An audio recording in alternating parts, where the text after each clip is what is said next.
Assim como os automóveis, os setores de linha branca e de materiais de construção aguardam a prorrogação do IPI também.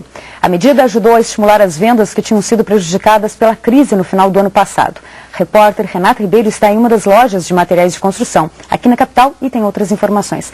Renata, qual é o balanço dessa redução do IPI para o setor de materiais de construção? Bom dia. Bom dia, Ana. Você sabe que medir o impacto da redução do IPI para o setor de materiais de construção é muito mais difícil do que no caso de automóveis. Quem me explicou isso foi o economista Salomão Quadros, da Fundação Getúlio Vargas, que me explicou que existe uma lista muito extensa de materiais de construção, são vários materiais de várias marcas, e o Índice Nacional da Construção, que é divulgado a cada 10 dias pela Fundação Getúlio Vargas, não especifica a variação de preços em cada material. Existem grandes categorias. Agora, ele me garantiu que dá para dizer com certeza que no caso do cimento, houve o repasse total da indústria do varejo para o preço final do produto. Caiu de 4% para 0% a alíquota do IPI. E a média em 7 cidades do preço do produto caiu 4,53%. Já no caso de tintas e vernizes, a queda da alíquota foi de 5% para 0%. E há uma divergência aí, porque no caso da tinta a óleo, a queda foi de só 0,23%. Revestimentos, a alíquota caiu de 5% para 0% e a média de 7 cidades mostra uma redução bem menor, de só 1,92%. Pias, lavatórios, peças de porcelana, a alíquota caiu de 5% para 0%. E a média da queda é bem menor também, só de 2,43%. Chuveiro elétrico e disjuntores teve uma queda aí de 5% na alíquota do IPI e uma redução de só 0,68% no preço final dos produtos. Eu estou aqui com o seu Minoru Shimuta, proprietário dessa loja de construção civil. Aqui o senhor sentiu um impacto grande nas vendas no último mês por causa da redução do IPI? Logicamente. A redução só veio a favorecer as empresas e os consumidores. Tem um número de 11 a 15 percentuais no movimento final da construção. Não chegamos à época de 2008, que foi um ano atípico de vendas. Então o movimento aumentou até 15% por causa da redução do IPI? Perfeitamente, porque nós sabemos que se o governo abaixa, no fim, quando chega na mão do consumidor, ele abaixa sensivelmente os valores. Agora, o senhor sentiu que houve em alguns casos que a indústria não repassou totalmente o valor, assim, essa queda da alíquota do IPI? E houve alguém que tenha reclamado, olha, eu vim aqui, a redução teria que ser menor e não aconteceu? Não houve esse caso, porque nós abaixamos linearmente todos os itens que foi sugerido pelo governo a tirar o IPI. Então não houve caso de reclamação. O senhor disse que é difícil também para o consumidor aferir a queda de preços, né? Porque não é um material que você compra mensalmente ou a cada 6 meses. E, como no material da construção civil, nós usamos de até um ano dura uma casa para ser construída. Então, esse IPI, no meu entender, no nosso grupo Anamaco, tem que durar pelo menos 6 a 12 meses, para o cliente sentir o que realmente está acontecendo nossos preços. A expectativa é grande pela confirmação e da prorrogação do IPI? Geral. Nós estamos lutando, não só nós da área de vendas, mas sim o consumidor final. Certo, muito obrigada. Ana. Obrigada, Renata. E para falar sobre as novas medidas do governo para estimular a economia, está no estúdio do Rio de Janeiro o professor do IBMEC, Marco Aurélio Cabral. Bom dia, professor. Bom dia. Professor, essa desconfiança que a Renata estava falando agora, de que nem todos os setores repassaram integralmente os descontos para os consumidores, não enfraquece o efeito que se espera desses benefícios do governo? Olha, Ana Paula, esses benefícios são benefícios macroeconômicos, né? Eles procuram responder a uma crise financeira internacional, né, que tem ameaçado as economias de vários países de primeiro mundo e que, portanto, no nosso caso aqui, correspondem a um fortalecimento do processo de industrialização, né? Então, tanto as linhas brancas de consumo de bens durados de eletrodomésticos quanto de automóveis, o que a gente percebe é uma preocupação muito grande do governo nos últimos meses de incrementar o consumo e, portanto, segurar os níveis de produção e, portanto, de emprego.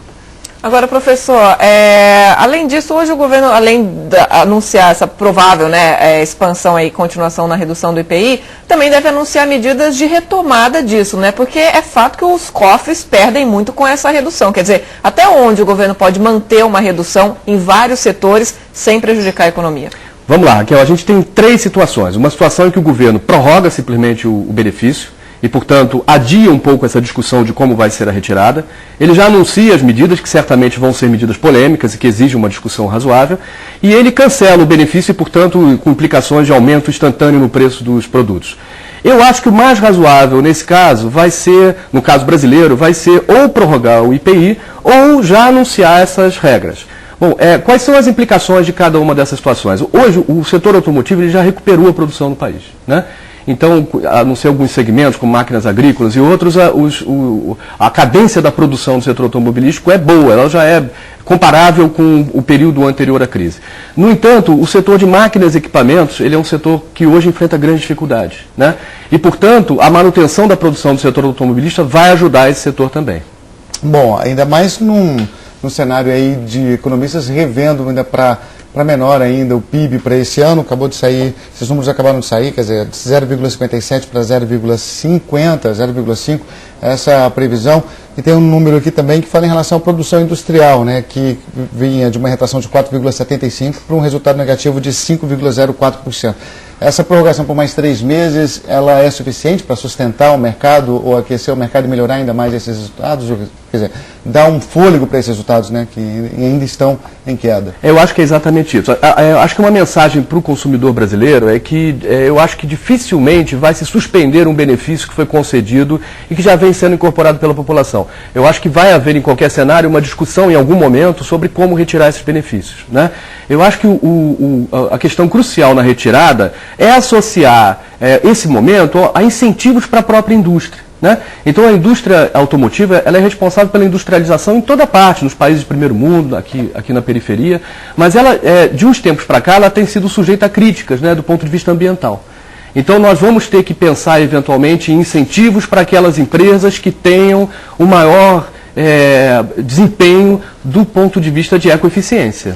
Agora, professor, com essa perspectiva de redução ainda no crescimento da economia, e o senhor falou, setor de máquinas está ainda meio retraído, não teve uma recuperação, o que se espera também é um anúncio de queda nos juros dos empréstimos para compras de bens de capital, para aí sim poder impulsionar a indústria esse ano, né? É verdade, Raquel. Eu acho que a taxa de juros da economia ela é composta de um conjunto enorme de itens, né, de preços do dinheiro no tempo. E, portanto, aqueles preços relacionados aos financiamentos de mais longo prazo, eles também precisam experimentar uma queda. Eles são itens complicados em qualquer lugar do mundo, porque implicam em um maior risco, né? Mas, nesse momento, é importante que o governo também pense, né, em incrementar, principalmente as exportações, que dependem desses pacotes. A gente sempre ouve falar na questão da reforma tributária, e a gente já sabe, foi uma queda de quase 1,8 bilhão nesse período aí, né, para os cofres públicos, a Raquel também estava falando nesse sentido. E já é a terceira prorrogação do benefício. No entanto, a gente vê a indústria indo muito bem, quer dizer, se recuperando, a gente vê o consumidor indo às compras. Isso não reforça essa teoria mesmo de que o governo precisa repensar a sua tributação, a sua cadeia tributária? Não tenha dúvida, né? A estrutura tributária brasileira ela foi construída em casos específicos no andamento da nossa formação histórica recente. Vez por outra, os países precisam repensar todo o seu processo. Ainda mais aqueles países que enfrentam grande desigualdade social, né? Então, os benefícios para os mais pobres, eles ajudam os mais ricos na medida em que criam um mercado consumidor, um mercado de trabalho formal para o futuro, né? Então, nós estamos no momento de pensar o nosso país para os nossos filhos, os nossos netos.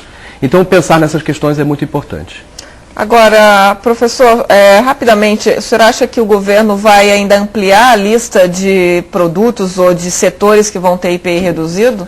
É difícil a gente imaginar até onde vai se estender a política industrial do governo.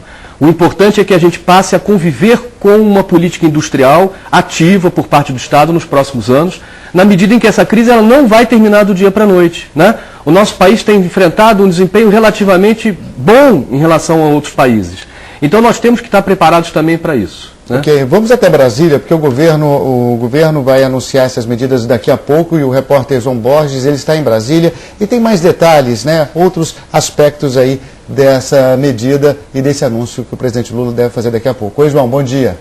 Bom dia. Bom, o anúncio vai ser às 11h30 no Palácio do Itamaraty, com a presença inclusive do presidente Lula, e o que já está decidido é o seguinte: a prorrogação da redução do IPI para automóveis por mais 3 meses, e depois desses 3 meses não voltaria à situação anterior. Teria um processo de transição com redução gradual nos meses de outubro, novembro e dezembro, para que só em janeiro do ano que vem a cobrança do IPI, as alíquotas do IPI, voltarão ao que era antes desse processo de redução para incentivar o consumo de automóveis. O governo também vai anunciar a prorrogação da redução do IPI para a chamada linha branca, esses produtos como geladeira, fogões, para até 31 de outubro. E também a redução do IPI e de impostos para materiais de construção, que neste caso vai até 31 de dezembro, um período um pouco maior. Só no caso dos automóveis, o governo vai ter uma renúncia fiscal, aquilo que ele vai deixar de arrecadar, de 1 bilhão e 800 milhões de reais. O pacote todo vai representar uma renúncia fiscal de mais de 3 bilhões de reais. O governo deve anunciar também financiamentos a juros mais baixos para a indústria de bens de capital. João Borges de Brasília, para Em Cima da Hora. Obrigada, João. E a gente continua com o professor Marco Aurélio Cabral, no Rio de Janeiro. Professor, será que essa aposta no consumo no mercado interno é suficiente para alavancar a indústria, que é o setor que mais vem sentindo os efeitos da crise?